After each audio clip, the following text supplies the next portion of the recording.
বিদেশে বন্ধু থাকবে আমাদের, কিন্তু বিদেশে আমাদের কোনো প্রভু থাকবে না।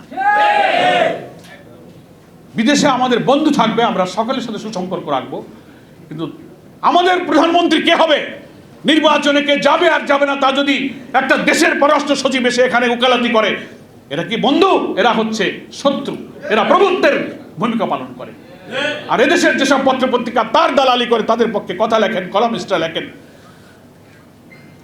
এখন সরকার পরিবর্তন হয়ে নতুন অন্তর্বর্তীকালীন সরকার ক্ষমতায় এসছেন, এখন তাদেরকে আবার স্যালুট দিয়ে সেই সব মিডিয়া হাউসরা তাদের সামনে আবার মাথা নত করে নমস্তে নমস্তে নমস্তে করতেছেন।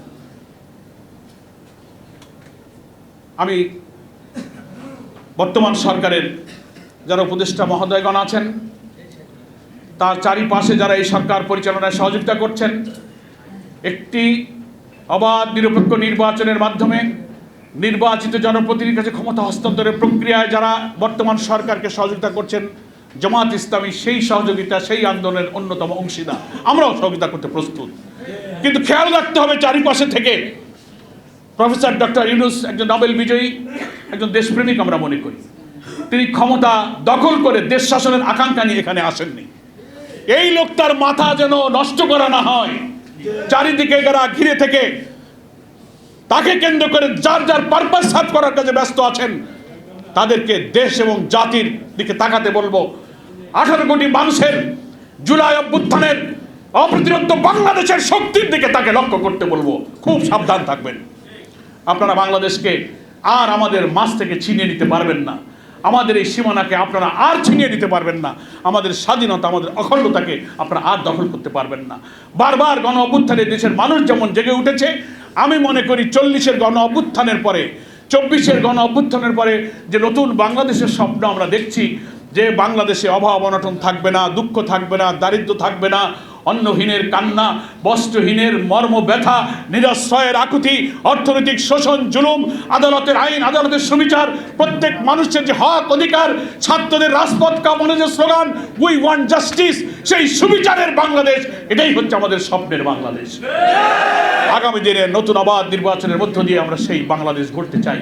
এই বাংলাদেশ গড়ার পেছনে কোনো কারিগররা যেন প্রফেসর ইউনূসকে আপনারা মাথা নষ্ট করে ভুল বুঝিয়ে আরেকটি সেবা দাসের দাসত্বের দিকে নিয়ে যাওয়ার চক্রান্ত আপনারা দয়া করে করবেন না।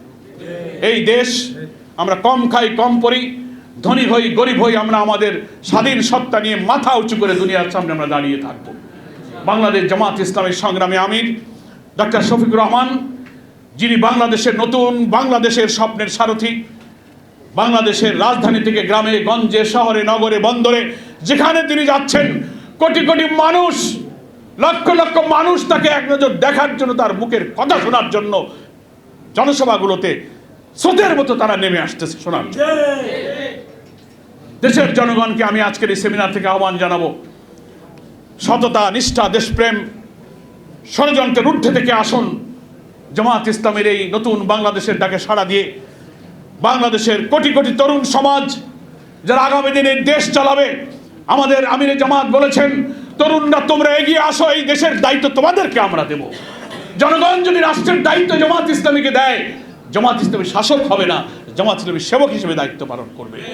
সেখানে নেতৃত্ব দেবে আমাদের তরুণ এবং এই যুব সমাজ। আমি আমার বক্তব্যটা আর দীর্ঘ করতে চাই না। ফলে আরেকটি, এই অভ্যুত্থানের পরে আমাদের আরেকটি মনস্তাত্ত্বিক বিপ্লব প্রয়োজন হবে। বিপ্লব মানে হচ্ছে পরিবর্তন, রেভলিউশন। বিপ্লব মানে আমরা সব গাবড়ে যাই, মানে আবার বোধহয় আরেকটা মারামারি কাটাকাটি। নো,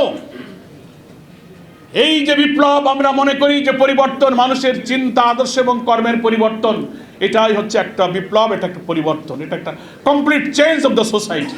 গোটা সমাজের আদর্শের পরিবর্তন, দৃষ্টিভঙ্গির পরিবর্তন, চরিত্রের পরিবর্তন, নৈতিকতার পরিবর্তন, রাষ্ট্রযন্ত্রের পরিবর্তন, বিচার ব্যবস্থার পরিবর্তন, শিক্ষানীতির পরিবর্তন, complete change, that is called revolution.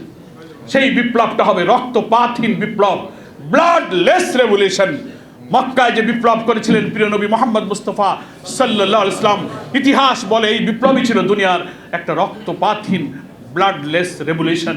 সামনে একটা ব্লাডলেস, রক্তপাতহীন নতুন বিপ্লব চাই, যে বিপ্লব হবে বাংলাদেশের মনস্তাত্ত্বিক বিপ্লব, সাইকোলজিক্যাল রেভলিউশনের মধ্য দিয়ে আমরা মানুষের চিন্তা, আদর্শ, মননকে পরিবর্তন করে আমাদের সুখী সমৃদ্ধশালী সোনার বাংলা আমরা ইনশাআল্লাহ গড়ব।